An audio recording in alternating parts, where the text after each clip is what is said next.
Firman Tuhan untuk kita hari ini diambil dari kitab Para Rasul 9 ayat 32 sampai 35. Begini firman Tuhan. Pada waktu itu Petrus berjalan keliling mengadakan kunjungan kemana-mana. Dalam perjalanan itu ia singgah juga kepada orang-orang kudus yang di Lida. Di situ didapatinya seorang bernama Eneas yang telah 8 tahun terbaring di tempat tidur karena lumpuh. Kata Petrus kepadanya, Eneas, Yesus Kristus menyembuhkan engkau. Bangunlah dan bereskanlah tempat tidurmu. Seketika itu juga bangunlah orang itu. Semua penduduk Lida dan Sharon melihat dia, lalu mereka berbalik kepada Tuhan.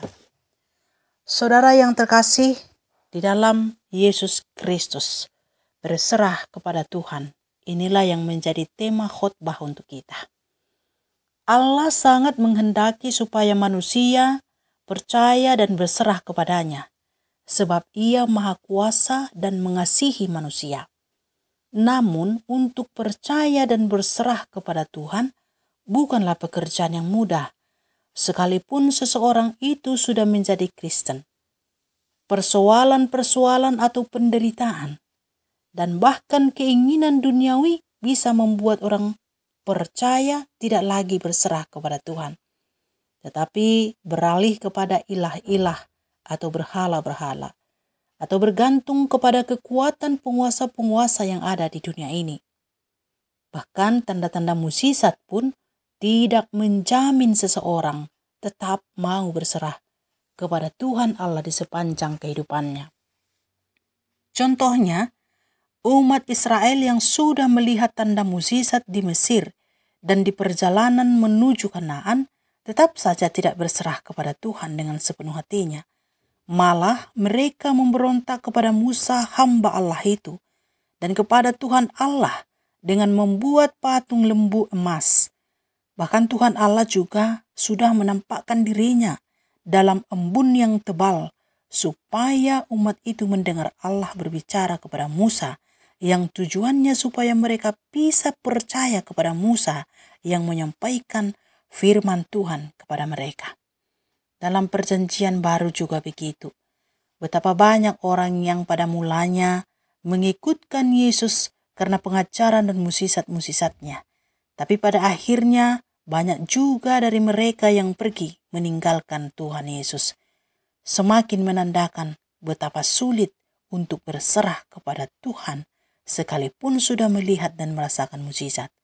Bahkan ada tertulis, celakalah hai engkau Korazim dan Betsaida, karena sekalipun engkau melihat mukjizat, tetapi engkau tidak bertobat.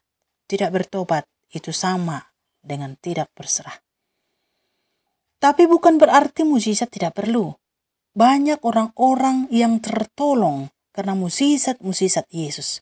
Yesus menyembuhkan orang sakit. Yesus menyembuhkan orang lumpuh, tuli dan bisu. Kerasukan setan juga. Dia juga mengubah air jadi anggur dan banyak lagi.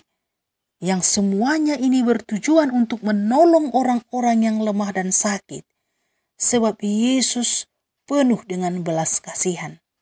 Inilah alasan pembuatan mukjizat-mukjizat itu.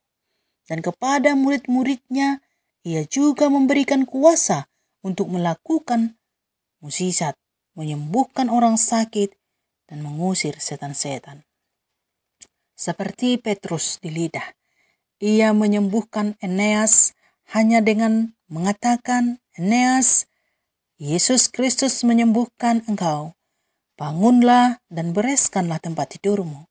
Dan seketika itu juga maka bangunlah orang itu. Dampak dari peristiwa itu adalah orang-orang Lida dan Sharon berbalik kepada Tuhan. Artinya, mukjizat juga sangat diperlukan dalam pemberitaan keselamatan. Tapi sekali lagi saya mau katakan, mukjizat bukanlah jaminan bagi seseorang untuk mau berserah kepada Tuhan di sepanjang kehidupannya. Hanya Kristuslah yang menjamin kita bisa tetap berserah kepada Tuhan, yakni ketika Kristus ada di dalam kita dan kita di dalam Dia. Jadi saudaraku, tinggallah di dalam Kristus. Berkonsentrasilah untuk mendengar dan melakukan pengajarannya.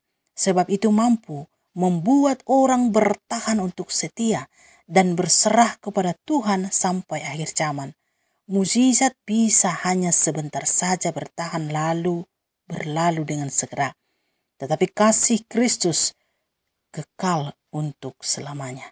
Jika saudara selama ini menghabiskan waktu berdoa, menangis dan bernyanyi sambil melambaikan tangan hanya untuk mengharapkan mukjizat, beralihlah dulu kepada doa yang isinya memohon supaya saudara dimampukan untuk berserah kepada Tuhan dan mampu menjalani kehidupan ini apapun keadaannya.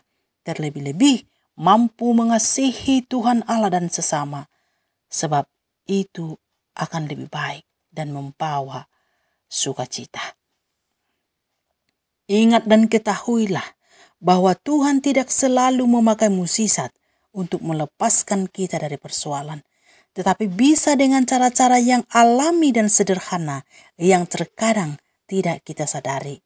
Jadi, berserahlah kepada Tuhan, sebab di saat kita berserah kepadanya, disitulah Allah bekerja. Amin.